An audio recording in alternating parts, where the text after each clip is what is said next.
Assalamualaikum warahmatullahi wabarakatuh.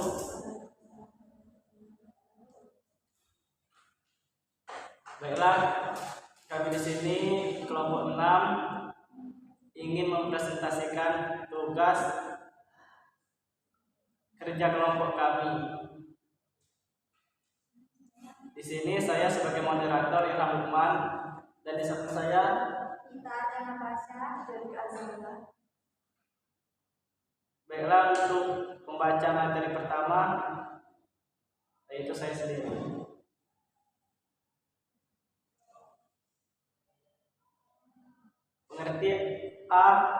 Pengertian tersangka dan terdakwa. Tersangka adalah seorang yang disangka telah melakukan suatu tindak pidana dan masih dalam taraf pemeriksaan pendahuluan untuk dipertimbangkan apakah tersangka ini mempunyai cukup dasar untuk diperiksa di persidangan. Dalam Kitab Undang-Undang Hukum Acara Pidana yaitu Pasal 1/14 KUHP bahwa tersangka adalah seorang yang karena perbuatannya atau keadaan berdasarkan bukti permulaan patut diduga sebagai pelaku tindak pidana.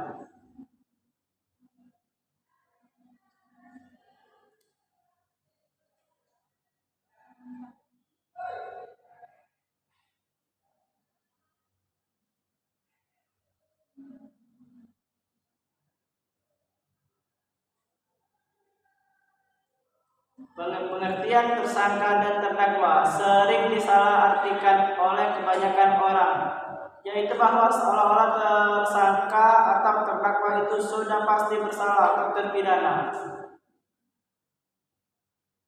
B. Hak-hak tersangka dan terdakwa.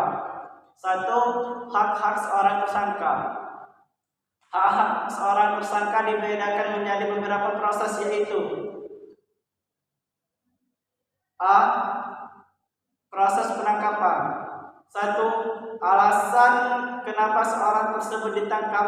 Bahwa seseorang ditangkap harus ada bukti permulaan yang cukup. 2. Pada saat ditangkap, yang berhak melakukan penangkapan hanyalah A. Penyidik, yaitu pejabat polisi negara RI yang minimal berpangkat Inspektur 2 atau IPDA. B. Penyidik pembantu, yaitu pejabat kepolisian negara Republik Indonesia dengan pangkat minimal Brigadir Joshua. 3. Pada saat seseorang ditangkap, dia dapat melakukan A. Meminta surat tugas dari petugas kepolisian yang akan menangkap Anda. B. Meminta surat perintah penangkapannya. C. Teliti surat perintahnya. 2. Hak-hak seorang terdakwa. Apabila seseorang telah dinyatakan sebagai terdakwa dalam suatu perkara, dia tetap memiliki haknya. Adapun hak yang dimilikinya adalah sebagai berikut. Dalam pasal 182 ayat 6 KUHP mengatur bahwa pada asasnya putusan dalam musyawarah majelis merupakan hasil pemufakatan bila kecuali hal ini telah diusahakan dengan sungguh-sungguh tidak dapat dicapai atau berlaku ketentuan sebagai berikut.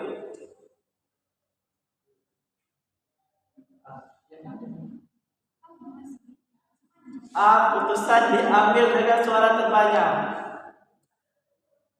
Jika ketentuan huruf tersebut huruf A tidak juga dapat diperoleh, putusan yang dipilih adalah pendapat hakim yang paling menguntungkan bagi terdakwa. 1. Hak segera menerima atau menolak putusan. 2. Hak mempelajari putusan sebelum menyatakan menerima atau menolak keputusan dalam tenggang waktu yang telah ditentukan, yaitu 7 hari sesudah dijatuhkan atau sesudah putusan kepada terdakwa yang tidak hadir. Menurut pasal 196 ayat 3 nomor 223 ayat 2 Kitab Undang-Undang Hukum Acara Pidana. 3.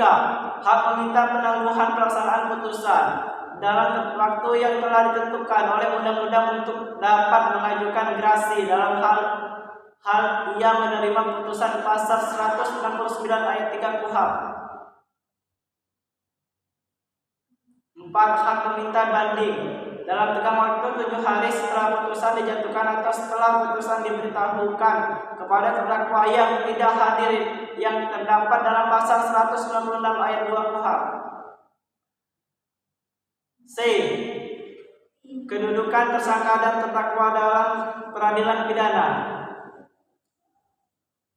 Tersangka mempunyai hak-hak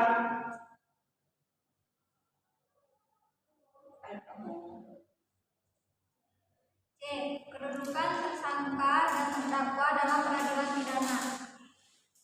Tersangka mempunyai hak-hak sejak ia dimulai diperiksa. Salah satu hak yang sering menimbulkan pro dan kontra daripada sarjana hukum ialah hak tersangka atau terdakwa untuk memilih, menjawab atau tidak pertanyaan baik penyidik, penuntut umum maupun oleh hakim.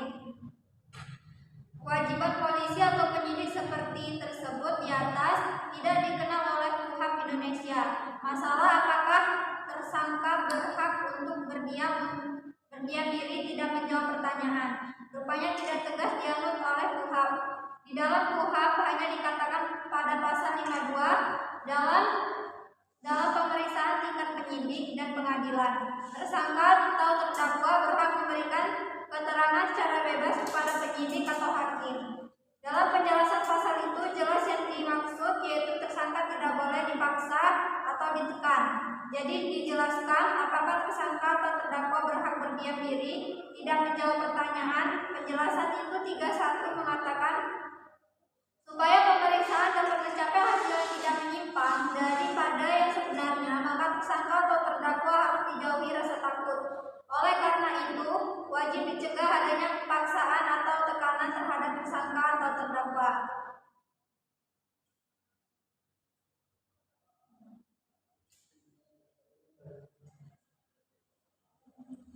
Bagaimana sebaiknya suatu peraturan yang masih akan diuji dalam praktek kebiasaan memaksa bahkan menyiksa tersangka agar mengaku. Menurut Wijono Prodikoro tetap ada sekali menghilangkannya. Contoh lain yang diberikan beliau ialah cara memeriksa tersangka berjam-jam terus menerus sehingga tersangka dapat payah akhirnya mengaku menurut pendapat Andi Hamzah. Kebebasan tersangka atau terdakwa dalam hal memberikan keterangan menurut KUHP seperti tersebut di muka masih perlu dimasyarakatkan. Hal ini hanya mungkin dicapai kalau telah kesadaran hukum yang tinggi dalam masyarakat, bukan saja pemeriksa atau penyidik yang terus menjadi tugas yang dipikirkan ke pundaknya, yaitu mencari kebenaran material demi untuk kepentingan umum yang selaras dengan kepentingan individu. Tetapi juga tersangka itu sendiri harus dapat mengetahui dan menyadari hak-hak tersangka dan kewajiban dalam masyarakat Pancasila ini.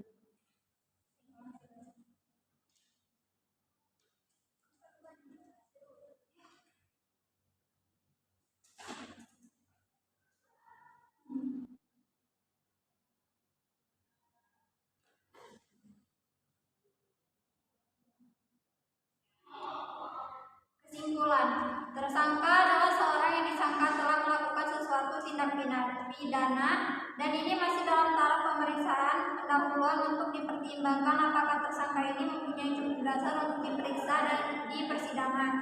Terdakwa adalah seorang tersangka yang dituntut, diperiksa dan diadili di sidang pengadilan.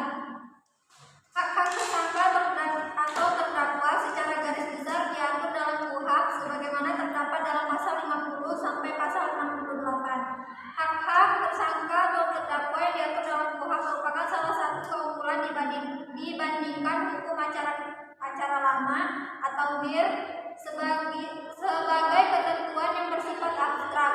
Perbedaan persepsi dan pemahaman atau interpretasi terhadap norma tersebut oleh kalangan hukum dan pencari keadilan dapat menyebabkan dalam pelaksanaan atau kekuatan hukum. Tersangka mempunyai hak-hak sejak ia mulai diperiksa. Salah satu hak yang sering menimbulkan pro dan kontra dari para sarjana hukum ialah hak tersangka atau tidak, pertanyaan baik penyidik, penuntut umum maupun oleh hakim. Ya. Baiklah, sekian presentasi dari kelompok saya. Jika ada kebenaran itu murni datangnya dari Allah, jika ada kesalahan itu murni datangnya dari setan. Saya akhiri. Wassalamualaikum warahmatullahi wabarakatuh.